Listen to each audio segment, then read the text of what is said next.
वर्तमान राजनीति में भी कुछ नया हो सकता है, इस पर भरोसा किया। 2014 के बाद देश के बड़े बड़े शहरों में जो आतंकी हमले होते थे वो बंद हो गए। असर ये हुआ कि जब बम चलाने बंद हो गए, जब बड़े आतंकवादी हमले बंद हो गए, तो अब ये पत्थर चलाने लगे हैं। और मुझे लगता है वो बुझते हुए दिए की आखिरी फड़फड़ाहट है, इससे ज्यादा और कुछ नहीं। आप देख रहे हैं एनबी न्यूज और मैं हूं आपके साथ प्रकृति त्रिपाठी। आज हमारे साथ राजनीतिक गलियारों में से एक ऐसा नेता है जो कि बीजेपी के फायर ब्रांड नेता है, जो कि बात जब हिंदू और हिंदुत्व की आती है तो सबसे ज्यादा मुखर रहते हैं।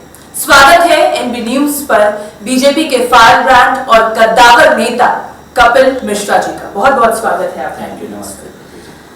कपिल मिश्रा जी, सबसे पहले तो आपसे जानना चाहूंगी कि 2019 में आपने बीजेपी का दामन थामा, लेकिन आज भी जब आम आदमी पार्टी की बात आती है, आम आदमी पार्टी का कोई भी मुद्दा रहता है तो आपका ट्वीट ट्विटर पे सबसे पहले रहता है।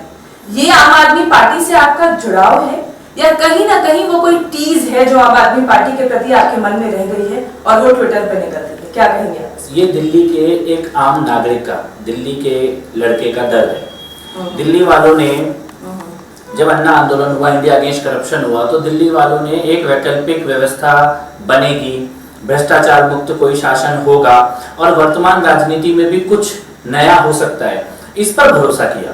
उन दिल्ली वालों में से एक मैं भी था। तो आज जो हम पूरा 360 डिग्री का टर्न देख रहे हैं, आज हम जो व्यवस्था का हाल देख रहे हैं दिल्ली में, चाहे वो भ्रष्टाचार की बात हो, चाहे वो शराब की बात हो, चाहे वो सेंट्रलाइजेशन ऑफ पावर की बात हो जिसके खिलाफ आम आदमी पार्टी बनाई गई थी, तो मुझे ये लगता है कि मेरा और मेरे जैसे सभी लोगों का, हमारा तो ये धर्म है, क्योंकि कहीं ना कहीं इस विश्व वृक्ष को रोपने में, इसको दिल्ली में जगह बनाने में, अगर कभी गिना जाएगा नाम कि किनके द्वारा ये गलत काम हुआ तो वो हमारा भी नाम आएगा।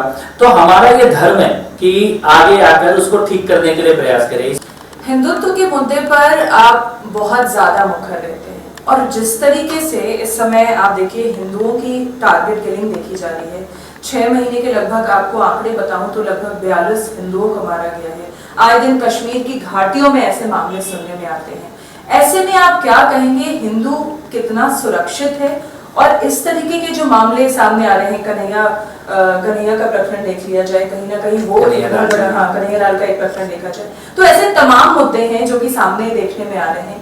तो हिंदू और हिंदुत्व की सुरक्षा के बारे में आप क्या कहना चाहेंगे? देखिए, ये थोड़ा गंभीर विषय है। इस एक विषय तो इसमें यह है कि जिस प्रकार के आपने हत्याओं की और हमलों की आपने बात की है, जिसमें कन्हैया लाल जी की हत्या हुई है, उमेश कोले जी की हत्या हुई है, डॉक्टर नारायण की हत्या हुई है, आईबी ऑफिसर अंकित शर्मा की हत्या हुई, निकिता तोमर की हत्या हुई, अभी दुमका में अंकिता की हत्या हुई, ये सभी हत्याएं जो देश भर में हो रही हैं, जो कि चंदन गुप्ता जी की हत्या के समय से इन प्रकार की गतिविधियां बढ़ी हैं। इस प्रकार के इन्हें आतंकी हमले कह सकते हैं, क्योंकि सब में कहीं ना कहीं नेटवर्क इस्लामिक जिहादियों का है।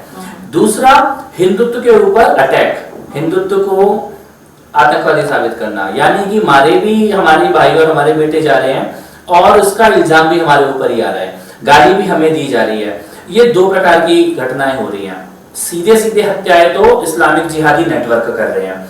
लेकिन केंद्र में आपकी सरकार है, कानून व्यवस्था सुगम और मजबूत की जा सकती है। जिस तरीके के मामले बार बार सामने आ रहे हैं, चाहे कन्हैया लाल की बात की जाए, झारखंड में हाल ही में जिस तरीके से लड़कियों को जलाकर लटका दिया गया, ये तमाम ऐसे मुद्दे हैं जिसमें अगर कानून व्यवस्था पूरी सशक्त कर दी जाए, और साथ ही साथ में आपको नहीं लगता है कि अब अमित शाह का डर खत्म हो रहा है, या ये कह सकते हैं कि अब क्या बीजेपी जो वो डर था कि कानून व्यवस्था को लेकर नहीं, हमने बहुत अच्छी सख्ती कर रखी है, क्या वो सख्ती अब थोड़ी धूमिल नजर आ रही है? ऐसा कुछ है? देखिए, बात क्या होती है कि हम एक बात बोले तथ्यों के साथ या बिना तथ्यों के।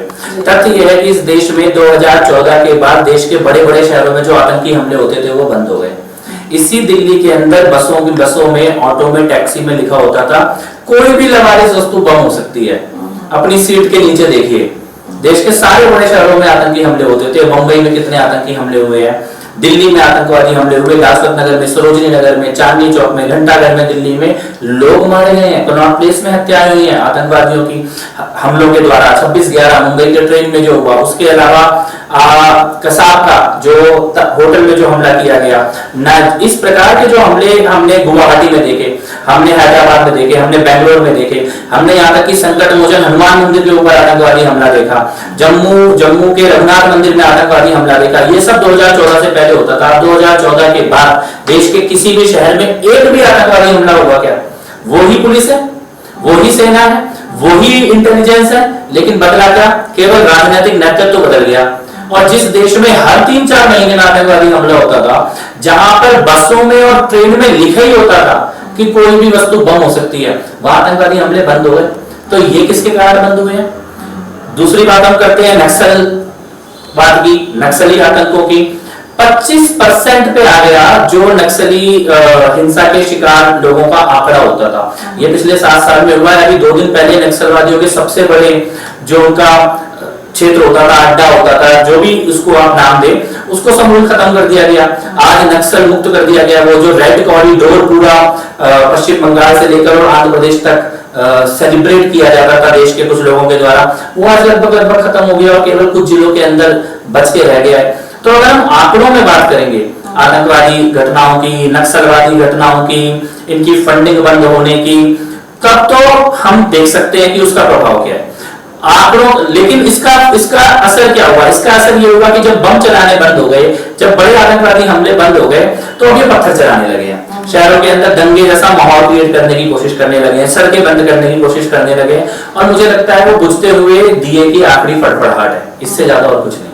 बहुत बहुत धन्यवाद कपिल जी। और बहुत खास बातचीत की है हमने कपिल मिश्रा जी से, जिस तरह से उन्होंने 2024 के चुनाव के नेतृत्व की बात की, जिस तरह से उन्होंने बताया कि आने वाले समय में बीजेपी कैसी अपनी तैयारी में जुट गई है चुनाव के लिए और आम आदमी पार्टी के लिए, जैसा वो हमेशा ट्विटर पर ट्वीट करते हैं, वैसे ही इस इंटरव्यू में उन्होंने बातें की।